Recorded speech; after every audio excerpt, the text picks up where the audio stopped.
Holy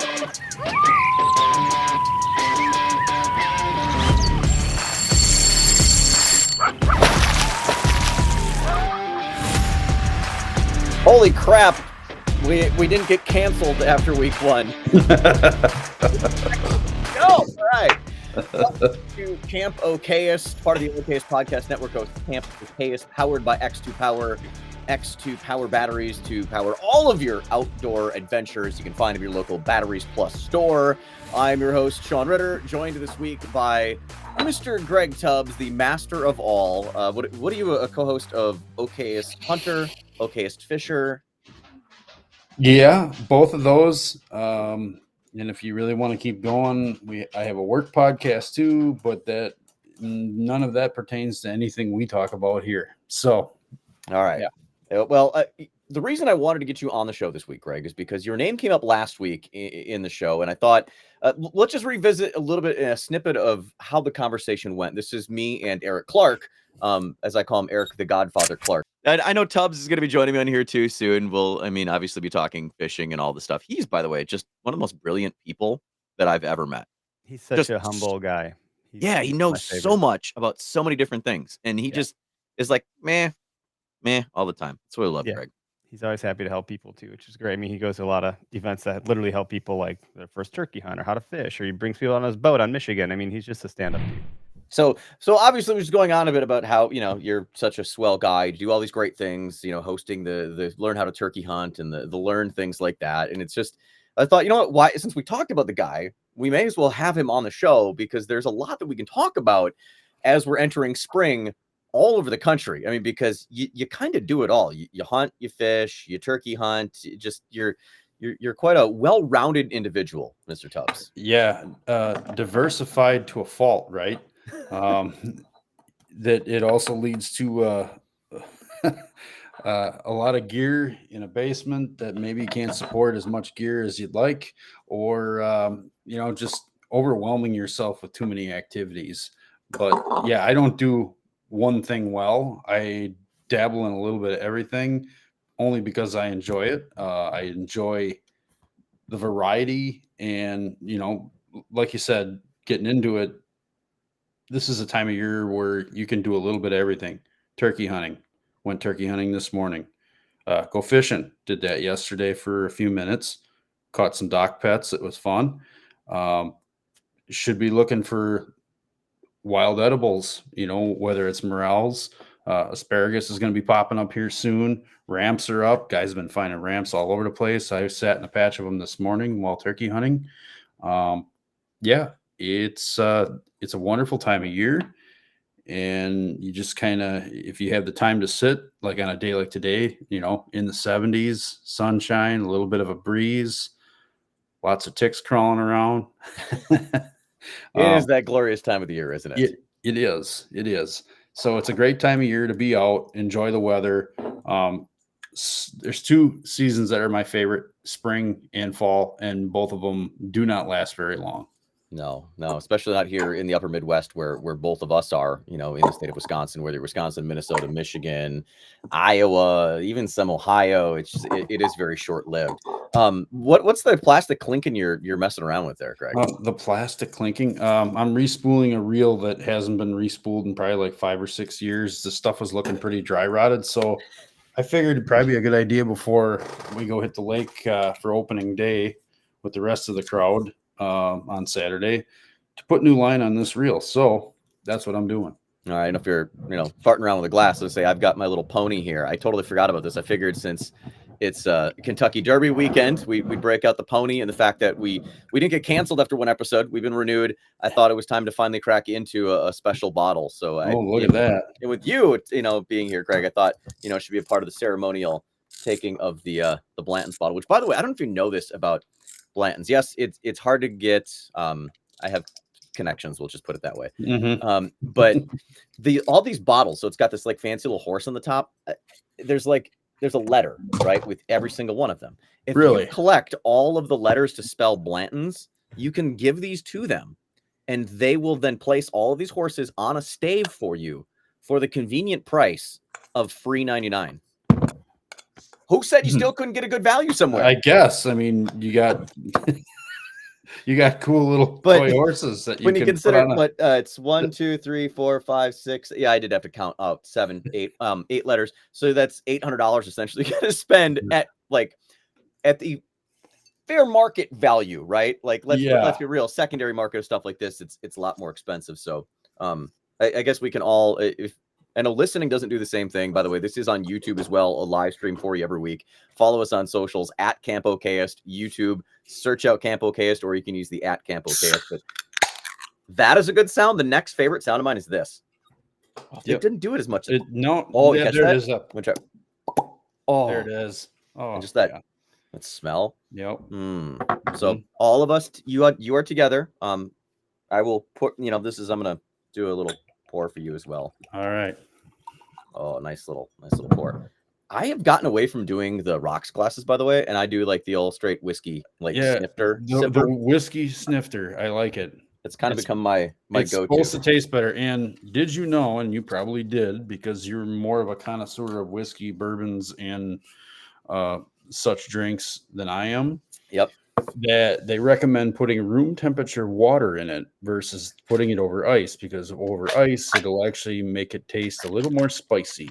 Correct. Here's what I do, actually, because I just want like a slight chill. I've gone to the ice makers. I mean, again, see this that makes those little tiny like soft ice things. Yes. So I'll drop just like 2 or 3 of those in there. Yep. And it melts super quickly, so it doesn't chill too much, but it just gives me that little bit of water, and it like it's already like mixed in there. You can see there. Yep. You can see it.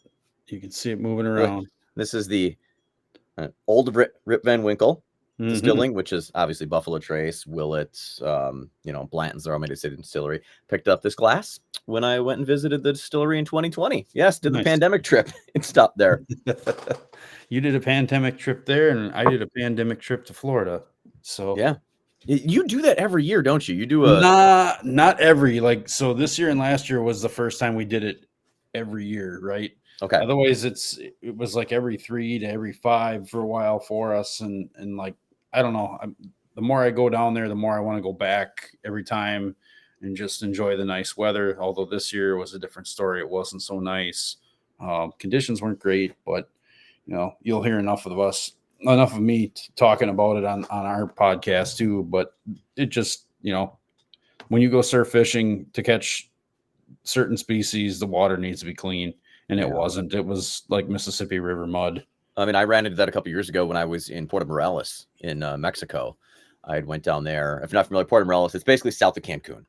It's right between Cancun and Tulum. I was there, and the surf was so rough. I mean, it was I couldn't surf fish. Like, it wasn't a possibility. It was one afternoon that I could have got out, and I had about maybe an hour and a half window, like in where the tides fit, where I could have snuck out. It still would have been not fun.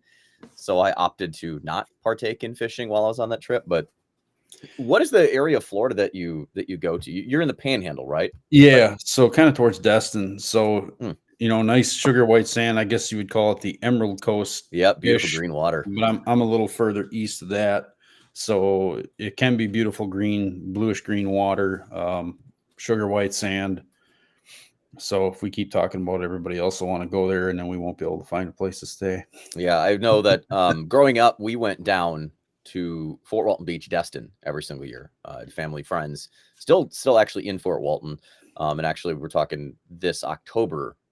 Myself, my wife, we're going to take our 6-year-old, and we're going to take him down. Originally, we were going to go to Mexico, but then we started doing the math on passport situation. Going, oh man. Oh yeah, you know what? Maybe it's safer. Let's go to Florida this year. Let's just. And I'm like itching at it. I haven't been down there in so long. I love AJ's Oyster Bar right there on the boardwalk in Destin. One of my favorite spots. Which actually crazy. I forget the name of the place. It's right next door. It actually had a huge fire just this past weekend. Oh boy. It's like those 2 places are like the staples of that Destin boardwalk. It's AJ's, and why am I slipping the name of that place? But I was like, oh wow, that's crazy. So hopefully they've got things back up and running before we get down there. I'll have to go and support them. But yeah, and like you had a natural, or not a natural disaster, but the area that I stay in, we had a natural disaster. I think it was Hurricane Michael cut the Cape in half. like just completely wiped it out, made landfall, and went right up through Mexico Beach and tore that all up. And like immediately we were like, man, we should try to get down there and help support the community and go and vacation down there, because it's a pretty important thing for them to have. But there's businesses that never came back. It just wiped them right off the map.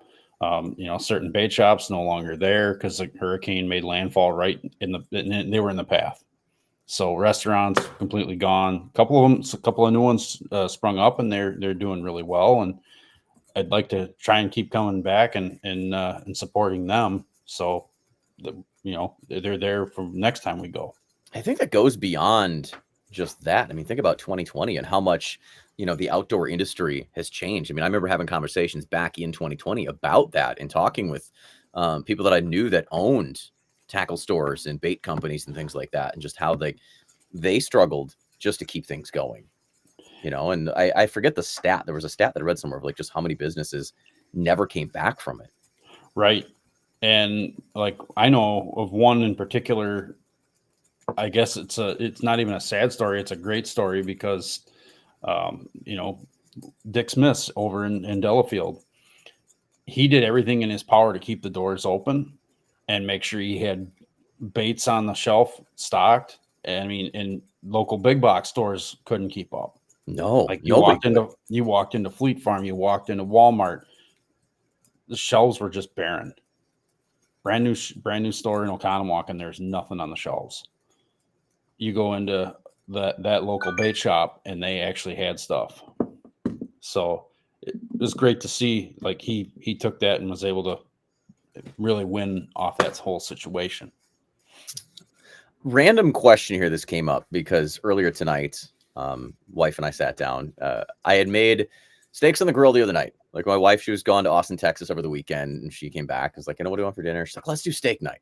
So like the day she got back from the airport, came home, grilled up steaks, like did potatoes, all this stuff. And we leftovers. And she's like, why don't we make like a Brenner situation with that? And I'm like, okay, we do like some sort of steak and egg, like kind of breakfasty vibe thing. Mm-hmm. She texted me this morning. She's like, why don't we have YUCK? And I know like no one understands what that means, but it popped in my head because it was Eric Clark posted something last week about having like blueberries with his kids or having pancakes with his kids. And it reminded me of being up north as a kid at our family's place in northern Wisconsin. And every Sunday morning in the summertime, getting up and going down the road and picking wild blueberries. Oh, yeah. And then my grandpa, Papa Bill, he would make fresh blueberry pancakes. Another one of the things that he would do if we weren't having pancakes on a Sunday morning was YUCK. And what was YUCK? It was everything left in the fridge from Saturday night, all went in a pan with eggs, scrambled up, and you ate it. And something about it, it's delicious. And like there's nostalgia that makes it even more delicious. We had that for dinner tonight. So I want to know, Greg Tubbs, what is your like nostalgic go-to loving just down home food? Yeah, I said we're gonna talk food on this show. This isn't just hunting. This isn't fishing. This is real life. This is food. This is two dudes sitting around having a sip around a bonfire. Settle up. Wow. So I don't know. I'm all about doing steak and eggs. Leftover steak. You bring it home from a restaurant, or you have leftovers. There's always the Saturday night prime rib. If we weren't going out for like the roasted chicken or something, it was like Grandma was always doing a prime rib. On the big grill like that. It was like a staple. It's built into the core of who I am at this point, I think. I mean, it could even be leftover ribeye, to be honest with you, which is that's what we had. It was a bone-in ribeye. Mm-hmm. Yep. So, but maybe the wife only wants to eat part of it, or just isn't feeling steak all of a sudden. Well, that's not going to waste. It's going to get cut up and thrown in a pan. Leftover potatoes, right? Potatoes. If baked potatoes are the easiest thing, like there's no shame in baking extra baked potatoes, because you can take those, cut them up into pieces, get a pan hot with a little bit of, whatever oil you like using, and just burn them crispy, get them brown. And then you can, you can eat them as is. You can dirty them up, the dirty breakfast, as we call it around here, loaded with cheese, bacon, cover it with bacon and cheese and maybe a little sour cream. You're talking like making like faux potato skins right there. Exactly. Like I ate, and I'm already feeling that salvation situation happening. Thanks for that, Greg. Yeah, you're welcome. I feel like the guys from Okayest Cook would be a little jealous of this conversation too. They probably have something more to add to it.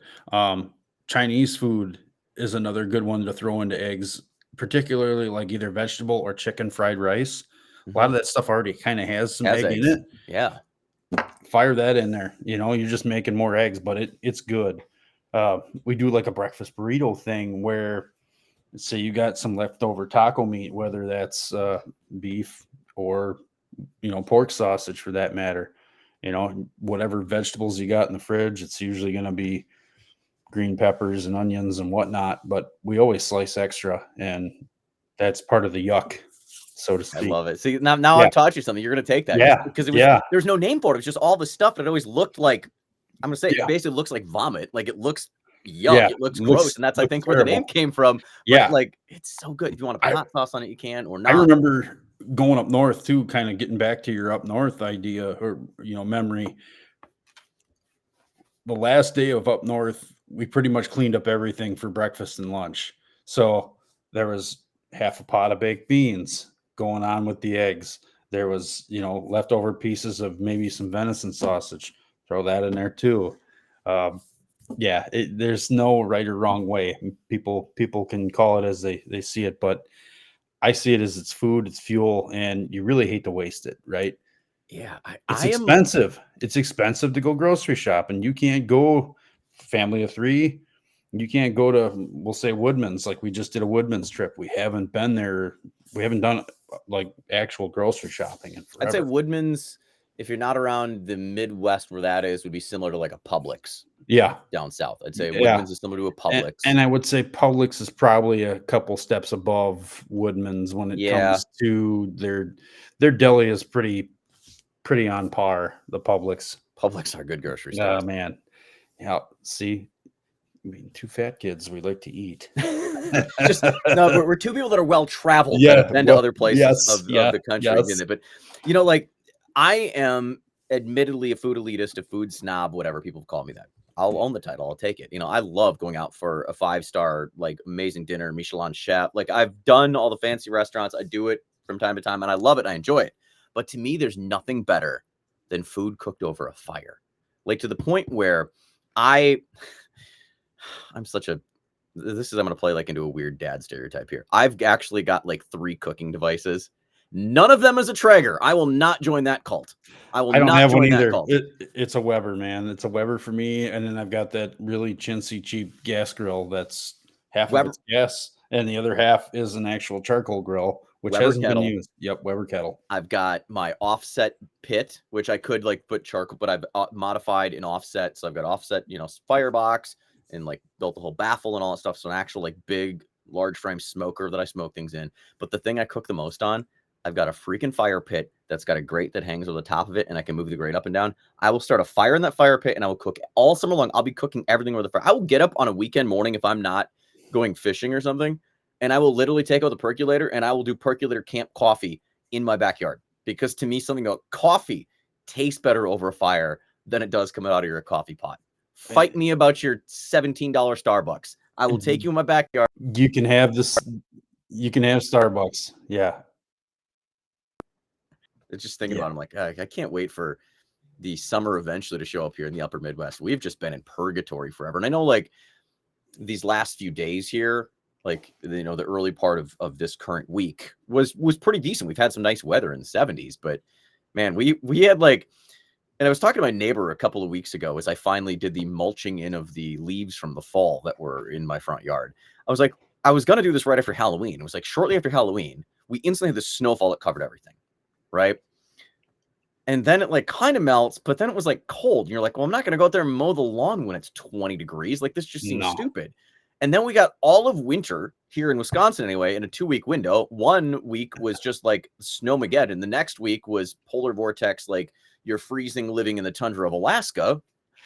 And then it was just like meh. It's like legit been this like weird purgatory forever. It's like, is it going to get warm? Is it going to be cold and snow And again? We haven't got any of it. right. It just teased us a little bit, and then we get the snow, and then it would tease us a little more, and then we'd get a bunch of rain, and then more snow, and then yeah, I mean, we need the moisture. Don't get me wrong. We're in a deficit. I think we're probably getting back to where we need to be. I know the lake is up higher than it's been in 3 years here. I've So noticed a couple times I've been on the water fishing already so far this year. Most lakes in and around the Midwest here are higher. They're up from where they were last year. definitely, Where if they'll stay there or not. I mean, but it's weird the fact that we yeah, didn't get a huge snowfall in the winter, but still have the lake levels up. So yeah. that's at least I think some positive news to see. But I think it's because we just have had a bit of wetness. It's been kind of like that rainy situation. You know what it is, don't you? What's that, Greg? The lack of ice fishing means there's more fish still in the water. So when you don't take the fish out of the water level Oh, stays up. see, this is why I say, Greg, you are Yeah. the guy that knows everything. I don't know. You're the smart one. You know It about just sounded everything. good. It just sounded good. No, really though. Like what was it, like a 2-week window? I Oh, it got out was ice fishing down here. Yeah. once. I looked at a bucket of tip ups and a jig rod, and I plugged in my my graph, and then it was like here. I had some things to do for work, and then it was gone. Well, yeah, because I Yeah. remember there was Sucked. the Backcountry Hunters and Anglers hosted their Northern Icebreaker, which is supposed to be an Yes. ice fishing Yeah, we tournament. all met up there. Yeah, and we all were there, but the ice fishing portion of it didn't happen because everything melted away. It was ugly. I was supposed to fish that with John Resnick, who actually will be on the show next week. Yep. This show will be on the road, live on location. We'll just call it Door County. I'm not gonna say exactly where in Door County, but Door County, Wisconsin, the smallmouth capital of the world. Fight me about it. All right. It is the smallmouth capital of the world. Door It's County every time I is go up there, it's all I can think about is medium light rods, plastics, crankbaits, jerkbaits, and just having fun catching footballs. there might be some bigger baits involved in this trip too, but it's because Rez and I are involved and we got to shoot some stuff for our sponsors and whatnot too. But really looking for it. I mean, I grew up there. I grew up in Green Bay. I grew up a smallmouth guy. Like I would probably say Little Sturgeon Bay. I know every nook and cranny of that thing like it's the palm of my hand. That's probably my home of like knowing the most. I know a lot of the door on both lakeside and bayside, but like that little specific bay, I know pretty well. And I mean, I can tell you there's some big bass that have been caught. My biggest is out of there, 6.24. That's I big. can tell you another person whose biggest was out of there too, and it was right around 7 pounds, and that was none other than a Bassmaster Classic champion, the Canadian snow leopard himself, Gussie. I know where Jeff Gustafson. I know exactly where he caught that bass. And funny story, the bass that he caught that was his biggest up there, literally a week later, in another spot inside still that bay. Corey and Chris Johnston, the Johnston brothers, who pretty much own. And obviously, Corey just won a Blue Trophy, the Bassmaster Elite Series. Finally, he can, keep up with the rest of the Canadians. Their dad caught that exact same fish in another spot. Really crazy story.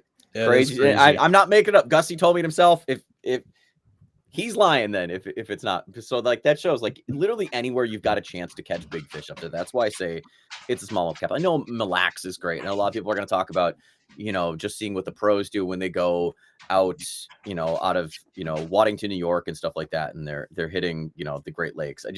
To me, there's something about Door County and the fact that it hasn't been able to be featured and hasn't been able to bend in these big tournaments. One year they hosted the AOI championship there, and that was when they only had 50 boats. Wisconsin DNR really drops the ball, I think, when it comes to tournaments on the big water because of the transport. So they put limits on them, and guys don't want to deal with the limits of travel and stuff, and which I guess is okay, because then that doesn't mean there's already so many people that travel there to fish. Yeah, we're not going to turn it to Guntersville. So like I'm kind of okay with keeping that smallmouth secret a little bit. I don't want to put pressure, but I'm going to put the pressure on it. So I'm actually headed up. I'm going to fish the first day myself for my kayak. And then Rez is going to meet me up there with his bass boat. And then we're going to fish the second and third day out of the bass boat. So we're putting a goal on ourselves between one of the two of us. We're going to put a 7-pounder in the boat. That'd be pretty epic to be able to do that. Both of us have gotten over 6. So our goal is to put a 7-pounder in the boat. So hopefully we are able to, on this very show next week, talk about and show pictures Yes, of a 7-pounder. that would be The pretty giant sweet. freaking football. I Those things love just it, pound man. for pound are so fun and so awesome to catch, which is why I was in absolute panic mode when I was texting you earlier today, and I had to run up and run to freaking Cabela's to try and replace a rod because I've got all my rods. If you can see here on the YouTube stream, like in my studio tackle shop above me, I've got literally my rods in like ceiling mounted rod holders. So I've got like, you can see some of the kind of the vents and stuff above me. I've got all of my bait casters on one side and my spinning gear on the other. I come home yesterday and all my spinning stuff was on the floor. Like it fell and like half's like hanging, and like I've got this chair behind me and it's kind of like half on there. My favorite rod that I used to throw like a hair jig was busted. And that's the one you need this time of year And up that there. is literally, I'm like, That is the one you I'm want like, to have. literally, you couldn't have been any worse timing other than a few days before I'm ready to head up to Door County to take the one rod that I really need. So I was like trying to panic to try and find a new fluff rod, as I would call it. I didn't end up settling on, which is funny, the closest rod I could find was actually a walleye rod. Yeah. Like that actually fit the parameters of what I was looking for. It was actually one of the Cabela's Bash Pro, like their brand of a walleye rod, which would have been a lot cheaper than the rod that I ended up buying. But smarter me took in and was like, you know what? Let's just do what's smart. Let's replace it with something that's a little more versatile that I'll still be able to throw a hair jig with. And I don't but I'll think be able to use it for more things. Those rods aren't as good as they used to be either, the Bass Pro Cabela's rods. And that's what I noticed because like I literally had both in my hands. So I ended up with the one of the Bass X, the St. Croix Bass X spinning rods, which all of my casting rods are all Bass X. So it just makes sense I'm going to lean there. I have the two in my hand. I'm going back and forth. I'm kind of, playing and checking like the action and just get a general feel for it. And I'm like, just something about the St. Croix one felt so much better. Now, price difference, I pretty much could have gotten the other one with the points I had still on my, Cabela's club card and all this stuff. It would have cost me probably $20 versus $120. But I was like, you know what?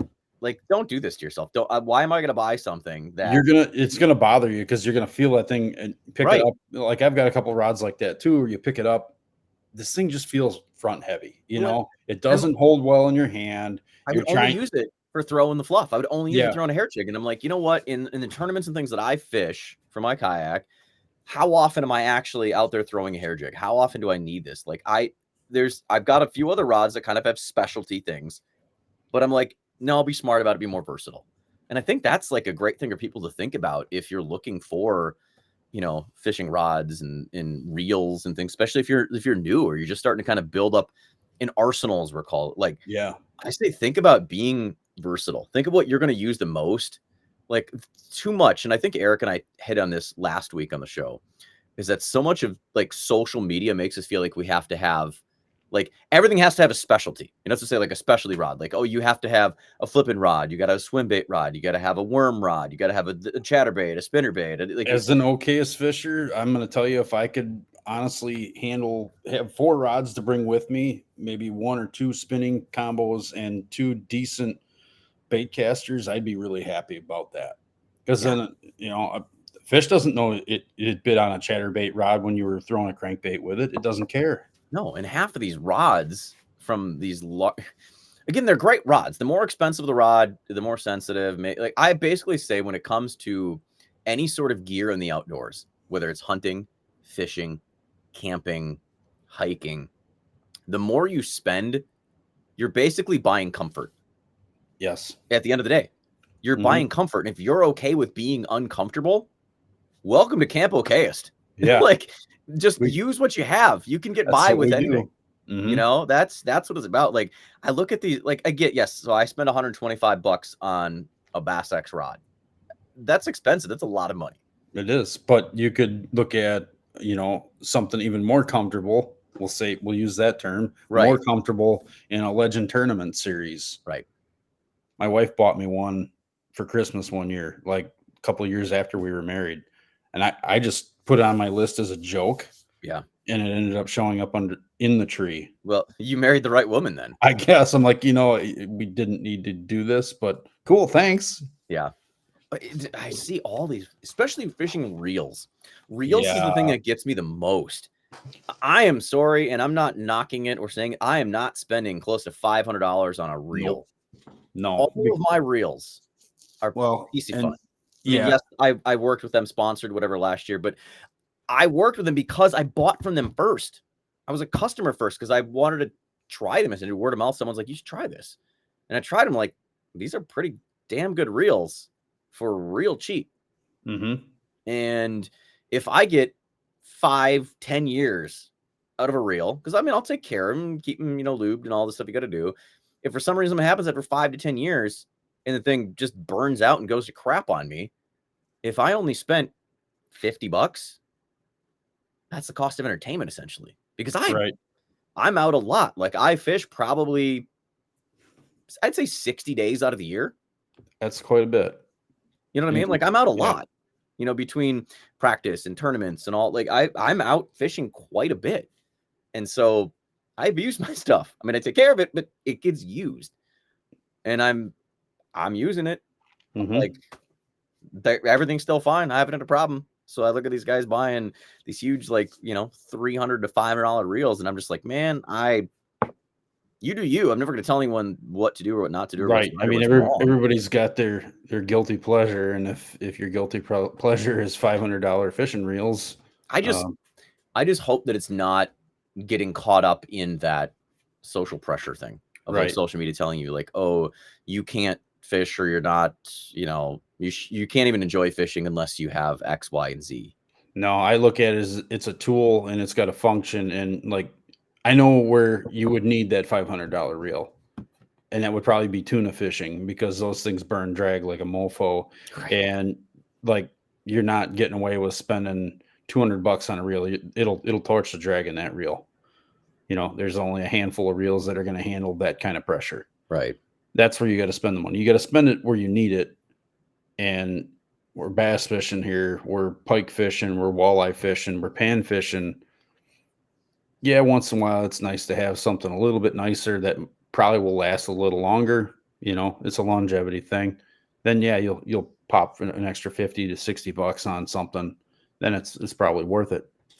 I mean, as an Okayest fisher, Okayest hunter, as an Okayest gentleman, I mean, wouldn't you agree that it's just what you feel comfortable with? 100%. Yeah. I mean, look at our hunting podcast. We're sponsored by Nosler. If you go buy Nosler ammunition, it's not cheap. Good ammunition is not cheap, but I tell you what, no ammunition is cheap. No ammunition's cheap, but really good stuff is not cheap. There's a reason I don't gun hunt. There's a reason I've just stuck with the bow hunting, and that's expensive enough as is. It can be. It can certainly be. What a dozen arrows for me is like $300. Yeah, it's $300. You go to a shop and have them turn out a decent set of arrows, it's $300. That's what it is. Yeah. But it's the same thing though, getting back to, quality ammunition, no matter if it's arrows or, rounds that you're throwing out of your rifle or your shotgun, you want something reliable that, patterns well, flies well, whatever, out of your weapon. And you want to be able to take something down efficiently and effectively. And if that's what it's buying you, then that's great. That's something you're good at, I feel, is all those little details, minute things that actually matter. You talk about patterning. You're out turkey on. How by the way, is your turkey season gone so far? You and I didn't talk about how my turkey season went so far this morning. That's why I'm asking you right now. Okayest moment at its finest, my friend. Oh, I was going to ask you the Okayest moment at the end, but let's just get it right here. Let's lay it down. You're going to get it. Greg Tubbs, Okayest moment, and go now. And so this morning's turkey hunt, a lot of birds talking, a ton of birds talking. And you disappeared. Oh, I was just giving you front. I was giving you front and center. I was going, man, look at this. Now you see me. Now you don't. A lot of birds talking. Had 3 groups of gobblers. To kind of shorten the story up a little bit, those birds were gobbling pretty much from sunup until the first half hour of daylight. Into the first half hour of daylight. Then all of a sudden they got quiet. And usually when they got quiet, I did hear hens making noise like they were flying down, pitching down. So, all right, they're going to start showing up here eventually. 6:30, 6:45, all of a sudden I have a hen working through my decoys. I just let her do her thing. my decoys are close. She worked around and got bored of my decoys not moving with her, so she worked off. And then I heard a gobble really close, so I just started soft clucks, little purrs on the call, just to mimic birds eating and feeding and happy. And that hen came back, and she was hanging out there. Well, something got her attention on the other corner of the field. She looked, I look up, and there's 5 birds popping from the corner of the field, about 400 or 500 yards away. One happens to be a big gobbler, big gobbler. I'm like, all right, cool. And the hens started working my way, and then they started working kind of just, they paralleled me and went towards the fence line I was sitting on, but they were about 300 yards away. And all of a sudden I looked to the corner again, and there's 2 more gobblers that popped out down there. Pretty good sized birds, and then another hen. And they were fanned out, and they were slowly working their way. And that hen finally wanted to go hang out by the gobblers, I think. So she went over there. And I just happened to, out of the corner of my eye, those birds disappeared. The 5, the 1 gobbler and the 5 hens or 4 hens just kind of disappeared off to my left. And I happened to look and get a window through some brush.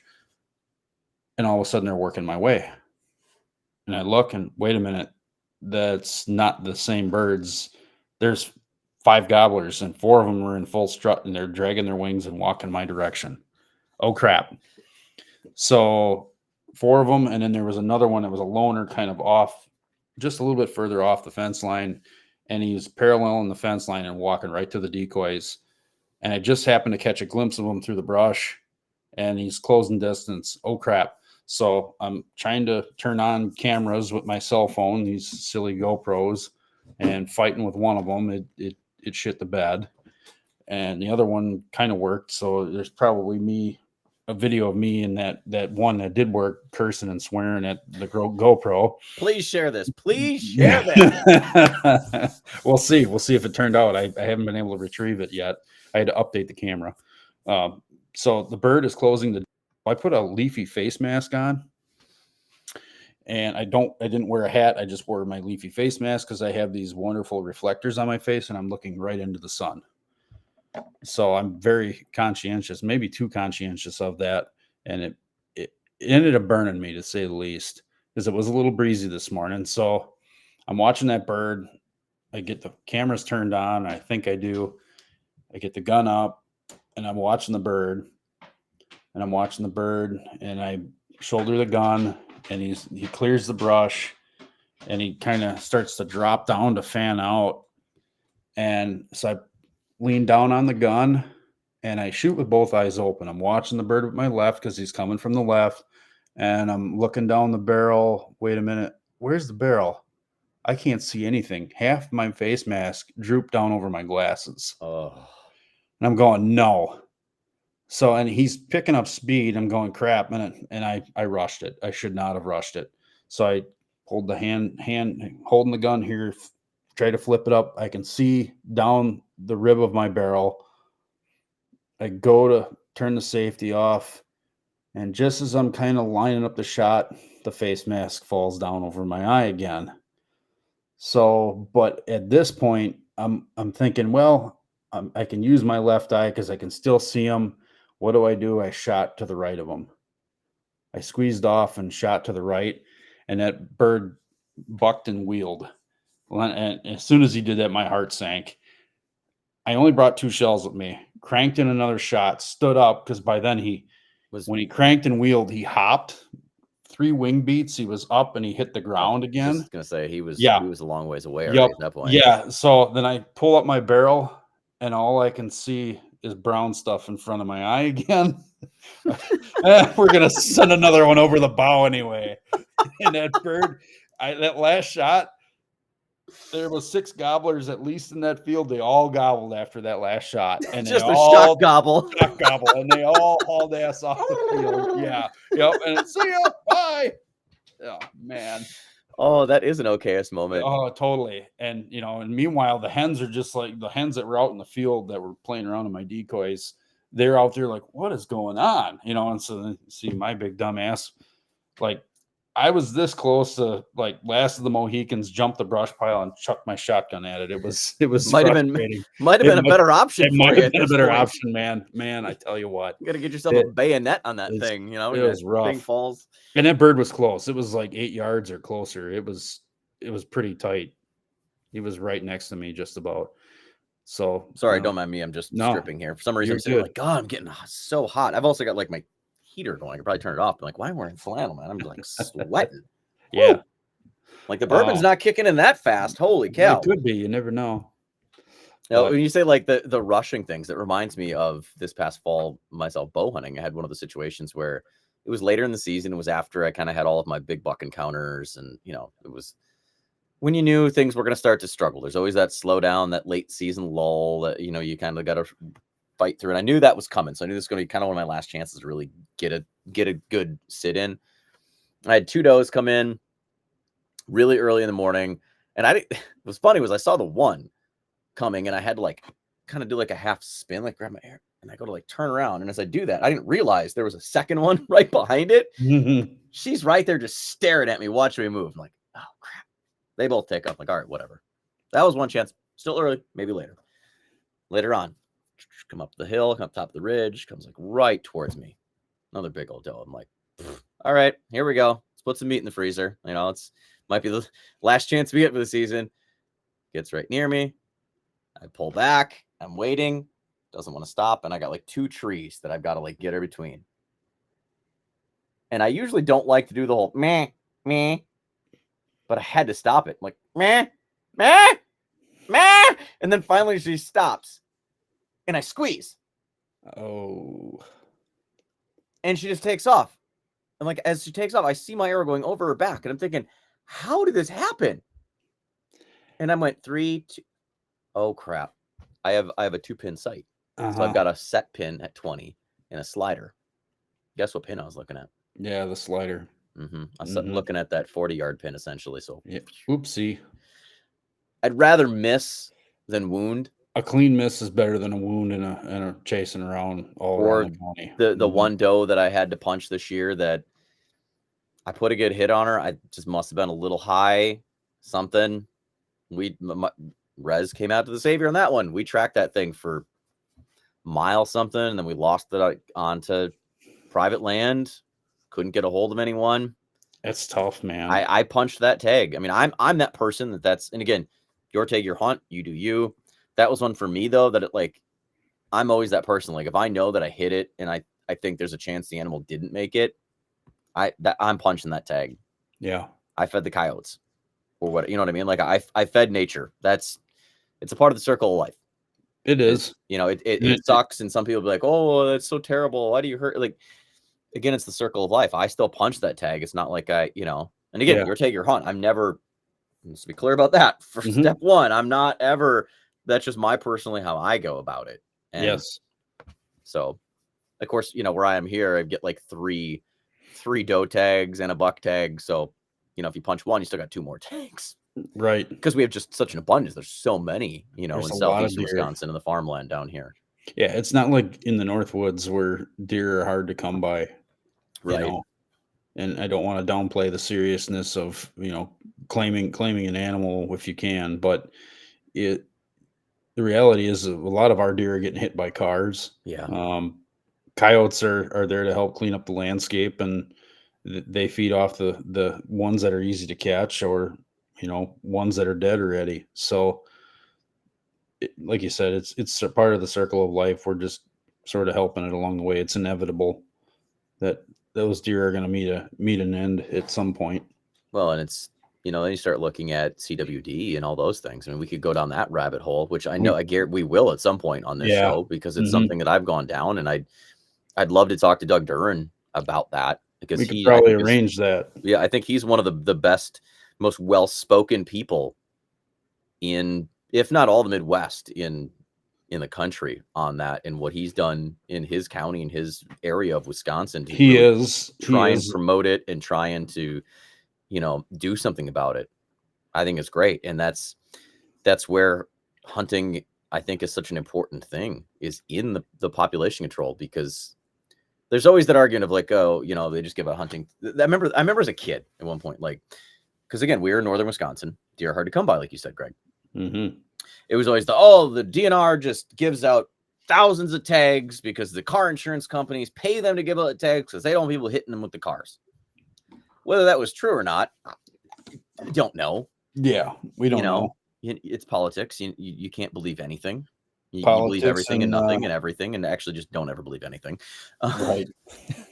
But as I've gotten older, I've seen that. It's like, okay, I mean, I can see that, but I don't know. I feel that a safe and ethical harvest or a safe and ethical attempted harvest, I think is a more sporty and more legitimate part of nature than vehicular collision. If that makes sense, where I don't know how to like articulate what I'm trying to say. Like, I feel like I kind of back myself in the corner, and I just want to make sure it's that, a more humane ends to a life versus being hit by a car and suffering. You know, this is why you're here, Greg. This is why you're here, to come up with and we've all seen it, right? I mean, I've hit a deer with a truck before. It's a mess. And like how I hit that deer, there's no way it lived hardly at all. There wasn't much left of it. Where I lived before I bought this house, we had deer in the backyard all the time, and it was just a matter of time before someone clocked one because they always sped down the street. It was a back street in town. So everybody thought it was 45, 50 miles an hour through there, which it was not. But we had a big buck in that neighborhood. He was 14 points. Wow. And he ended up getting clobbered 3 houses down. And my dog actually tried making friends with it. So that's how I know I knew the deer. We took the dog out, and the dog almost went nose to nose with it, and is a big deer. So that deer got hit, busted all 4 legs. I got some pictures of it I can share with you sometime. Broke all 4 legs, and here's this big, beautiful whitetail buck, and it doesn't matter if it's a buck or a doe. The animal's hurting. Mm-hmm. And the police show up because someone called because they clobbered it. They hit it with a late 90s Chevy Tahoe and tore that thing up. I was just gonna say that the deer won that battle. Oh, totally. And one of the neighbors comes out and he sees the lights flash and, dude, that's my buddy. I'm like, you're the dipshit that's feeding him. No wonder why he was crossing the road. You were putting food out for him. Mm-hmm. He was feeding the deer, and the deer had to cross a roadway, and not a good one, to get to a food source. You know, we're doing more damage than good to those animals at times. I feel as humans, we tend to do more damage to everything. Yeah, that's just our nature. But the police had to put it out of its misery. Me and a buddy took the deer. We processed it. While I was cutting that deer apart, how many broadheads you find in it? One broadhead. Whoever hit it high. It was, in fact, I got it around the corner here. I can show it to you. They only got about 3 inches of penetration out of it. It was 125 grain thunderhead on must have been a very light carbon shaft because it busted off right above the insert. But I pulled the broadhead out. It was all pussy around it. It's amazing how those animals, what they'll live with inside them. I mean, there was the big buck that I shot and arrowed, not this season, but the previous season. That, I mean, I had called the dog out. I had Max's deer recovery, and Max went out there with myself and the handler, and we went and looked. Spent 3 hours trying to find it because it was the ethical thing I had to do. Because I had hit it and it was the strangest thing. Like, it should have been such a great, like, I thought I'd put a perfect shot on. But then when the deer took off and it was like the arrow was still sticking out of it a bit, I'm like, this is not good. And then I found no blood after the deer, like, it ran and like the arrow caught a tree and it broke the arrow off on the tree. And from there was no blood anywhere. It was the weirdest thing. Yeah, you didn't have a drain hole. If you hit it just, at a higher angle. And that's what we figured out. The deer was probably 7 yards for me, and I was 20 foot in the tree. Yeah, that's so the angle I had wasn't beneficial. That where I thought it was a great shot actually turned out to be slightly high, and I think I kind of buried it in the shoulder blade. Yep. Now that deer, do I think it lived? Absolutely. And that was the scent trail where we lost it went onto private land that was owned by a trust out of Colorado. Good luck. Right. There was no finding. And that was one, again, I had to sit back and I had to really do some soul searching on how I was going to approach that and really think it through more and more. And Scott, the handler, Scott Gigliano, him and I talked about it a lot. And I was like, I think the deer lived. After we played through all the scenarios and thought about the height and this, and that was like, okay, you know what? I mean, I got good penetration. I still have the broke off arrow that I have, the part that broke off, it's sitting behind me up there. I mean, I've got it. It just about got through. You know what I mean? Yeah. Because I think it was like a 28-inch arrow. My draw is about like 28, so it's somewhere around there. Mm-hmm. And I've got like half of it left. So it got good penetration, but it just didn't go all, like you said, there's no exit, didn't go all the way through. Now the doe that I shot this year that I lost again, I think I was a little high on. That one went all the way through because I got both halves of the arrow. Both of those are up there. That was, again, I hit it and it took off with like a little bit of the arrow out of it. So like, well, I know it went all the way through. It just didn't clean pass through. I'm like, but I have an entrance and an exit.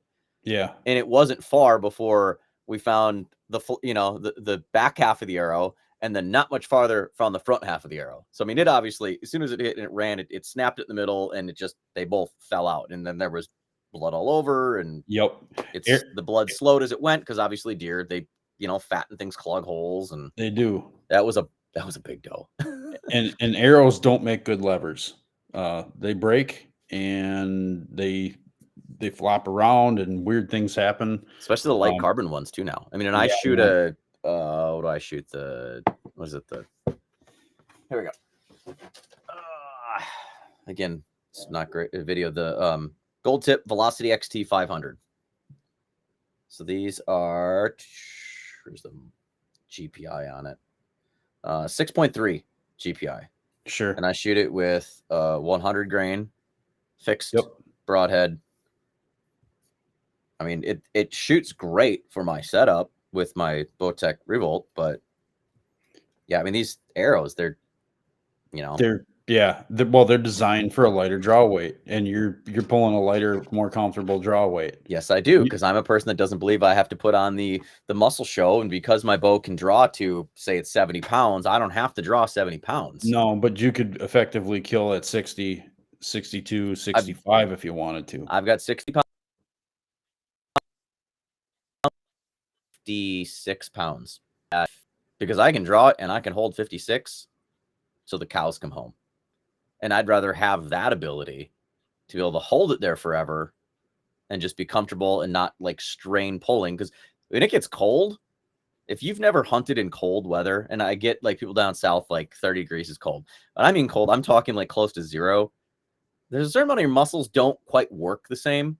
And so trying to draw back a bow when it's that cold or you have that many layers, it gets tough. It's one of those things where you feel weak. You're like, I'm not this weak. What? Like it's a struggle. I literally had it one time. I'm like trying to pull. I'm like, I can literally sit in my backyard and I can throw 30 arrows like it's nothing. And then something get here and to draw back once. I'm like, struggling. You got free range of motion though, too. Your backyard and your t-shirt where, right. Like I hunt usually right up to the very end in January, and that might be minus 20. Well, you put multiple layers on to stay warm, you don't have that same range of motion anymore. Yeah. You got a limiter in there, somewhere in the shoulder of your jacket or multiple jackets that you're wearing to keep warm. It makes it tough. And I honestly, every year I usually run my bow at about 65, 70 to begin with. And once winter hits, I'm still shooting in my basement and I'm keeping my reps up and my arm's pretty strong and I can handle pulling in cold weather.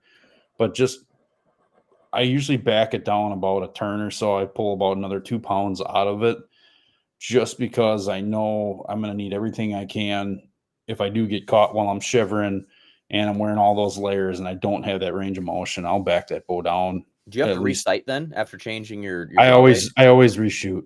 I always shoot and check. I mean, it's pretty much where it needs to be at 20.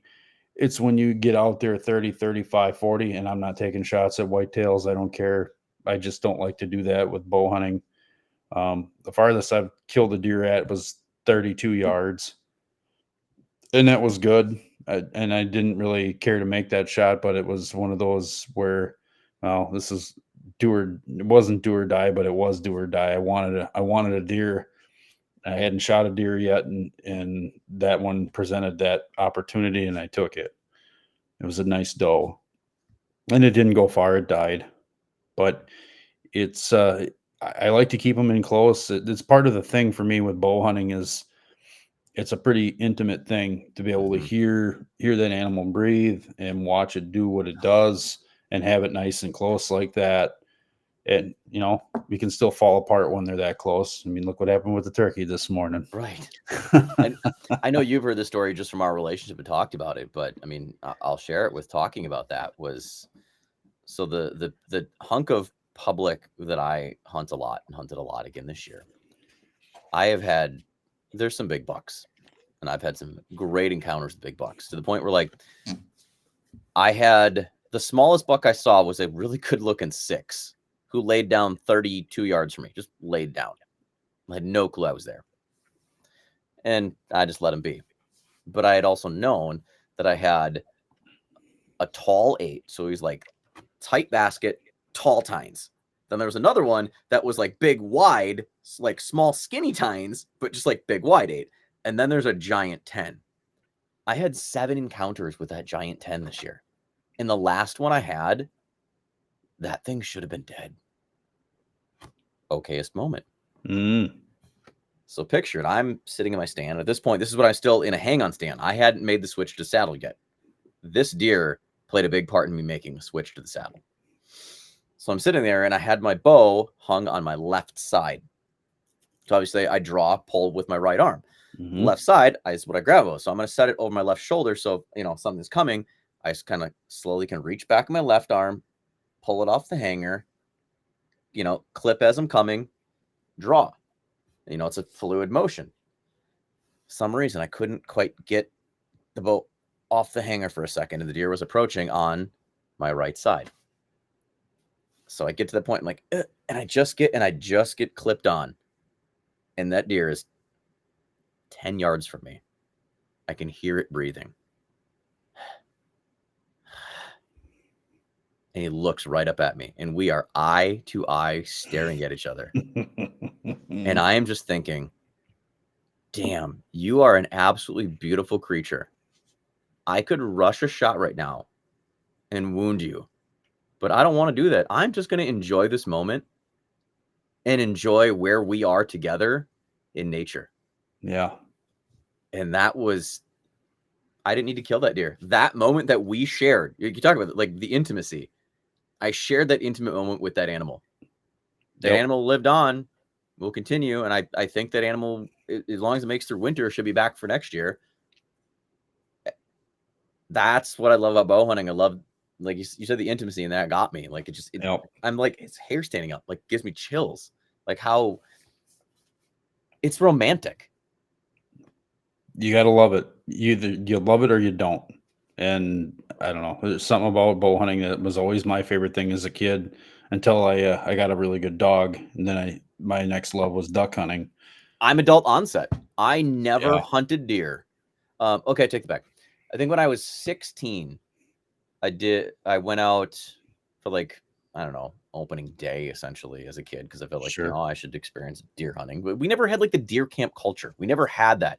It was in my family until I was probably like 10, and then it just like went away as people got older. And like, I think this is a common, whatever. Yeah, it's a common theme that people are seeing in a lot of families in a lot of places. And I'm sure that's something we'll explore and talk a bit about more on this show even.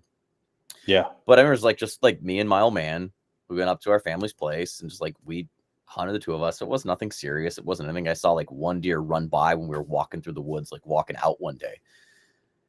But it's just like being out there, enjoying nature. And deer hunting was never really my thing. To me, it's just kind of, I made the joke last week when I was talking with Eric. I always said, I don't want to be a deer waiter. And I'm not downplaying like whitetail hunting. But like, to me, I got into waterfowl hunting. Again, I remember I grew up in Green Bay.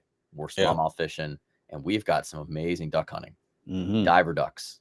And if you've never been on a diver duck hunt, like I used to take people out on hunts all the time. And they're like, how many boxes of shells I should bring? I'm like, minimum 4. If you can bring a case, bring it. They're like, what? I'm like, you're going to shoot them.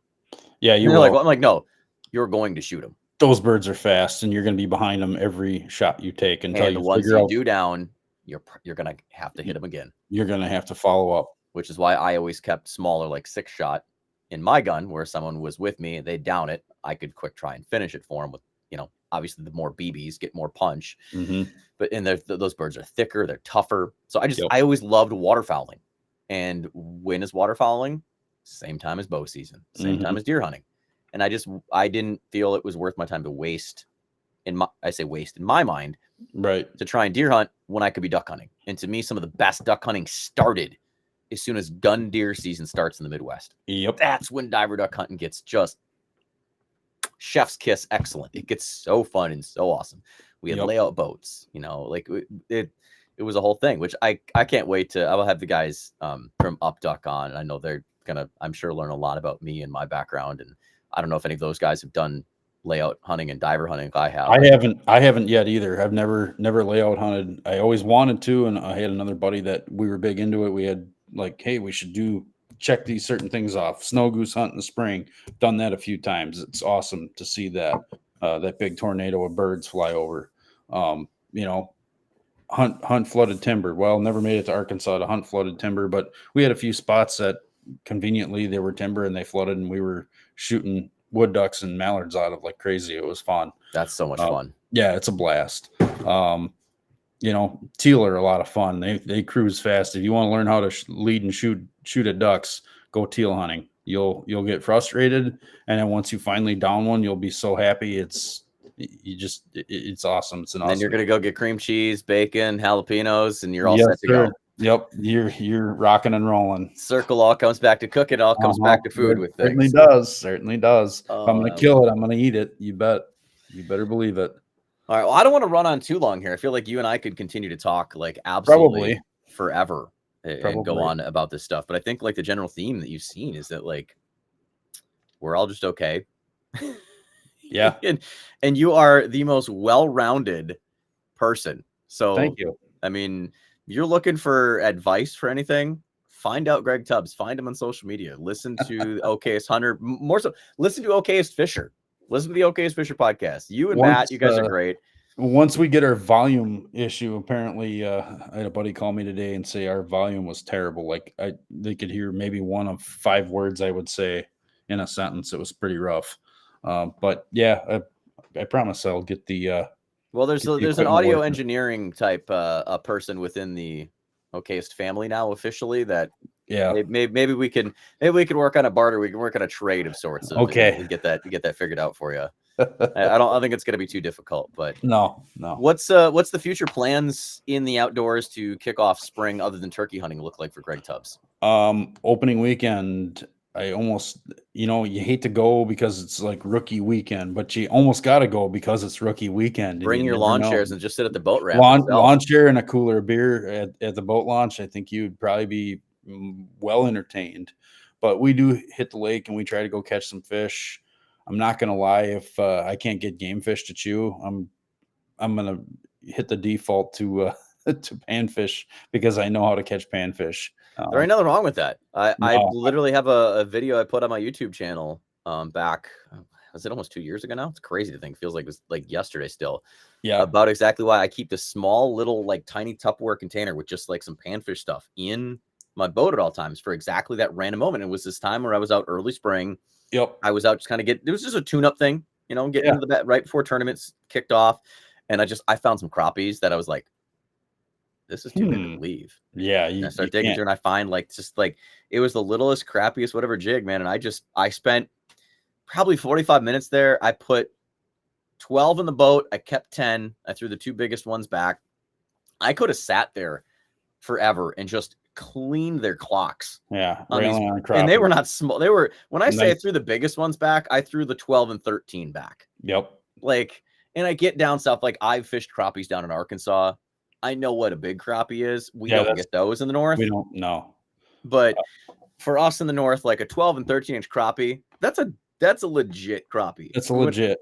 I have a buddy that's caught multiple 15s in some of the flowages up there. And yeah, but I think that was just a good year class. It was a fluke thing because he hasn't caught them that big since. Yeah, it's like I remember a perch growing up as a kid. Again, Bay of Green Bay. Yeah, Bay of Green Perch, Bay. perch fish. I remember filling up 5-gallon buckets full of them as a little kid. Mhm. Like I've always made the joke. I figured out how I got into fishing so early. Like I was like, 3, 4 years old, going out with my old man. I was extra limit. Yep, you certainly were. I was extra limit. Mhm. And then as I became old enough to like handle a knife, I became the person that could clean fish. So Uh-huh. I'm extra limit and the cleaner. Like I remember Yep. many a late nights after napping for a bit in the car, coming home, and then spending an hour or so at the kitchen table, myself, my dad, my mom, with scissors and buckets full of smelt. Mhm. Snip the head, belly, guts, and just clean and smelt for hours. Yeah. See, you had smelt and perch. I had bullheads as a kid. Dad would go out and just rail on bullheads. Did you smoke bullheads or did you fry them? We would pan fry them. Like I remember like chewing on the fins. The fins were crispy. That's how I like Yep. panfish. I love to leave that caudal fin, that back fin, Yep, on one of my panfish fillets because I love that fish chip.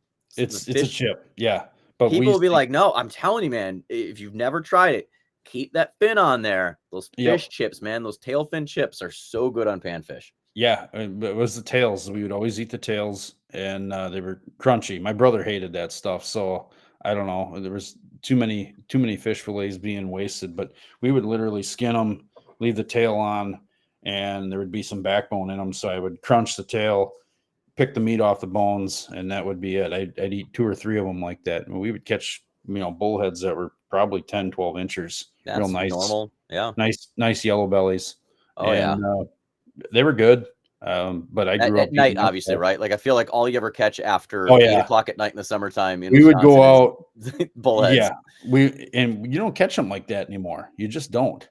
But we would go out as a kid, pick night crawlers, go out at night, pick night crawlers until my back hurt.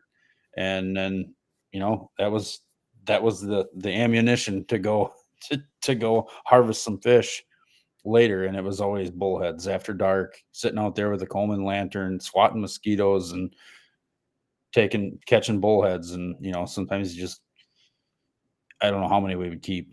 It was bucketfuls, and clean them and cook them and eat them.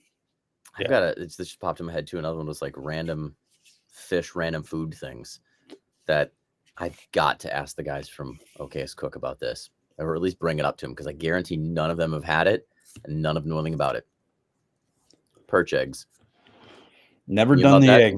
You know about that, Greg? I know about it, but I've never eaten it. You take out the whole egg sack, you coat it up in a little bit of flour, and you pan fry it. It's like a little sausage. It's like it's like a hot dog. Interesting. Fun fact. I learned you something tonight. Yeah, I've had salmon roe. Fresh. Oh yeah, usually in sushi. I've had it in sushi. It's pretty fishy tasting to me. You've never like plucked some roe like when you were cleaning salmon in Lake Michigan? We never talked about this when I went out with you and Matt. No, I've plucked it and used it to fish in the fall, and then I've like straight while I was cleaning fish. Yeah, pop some roe in, or I've even had like a fillet, just done like a quick little shave, a little sashimi off the knife end. Okay. Yeah, maybe I'm braver than most souls. I'm not worried about it. Like it's a fresh fish out of the lake. Like I'm not. Doesn't get me fresher. I'm not concerned with it. But the fresh salmon roe like that, it's like just pops of sweetness in your mouth. Interesting. It's like boba tea. Boba tea of nature. There you go. And I feel like that's where we're gonna end it. we've got to wrap there. All right. Next week, we make boba tea with salmon roe right here at Camp Okayest. Let's do it.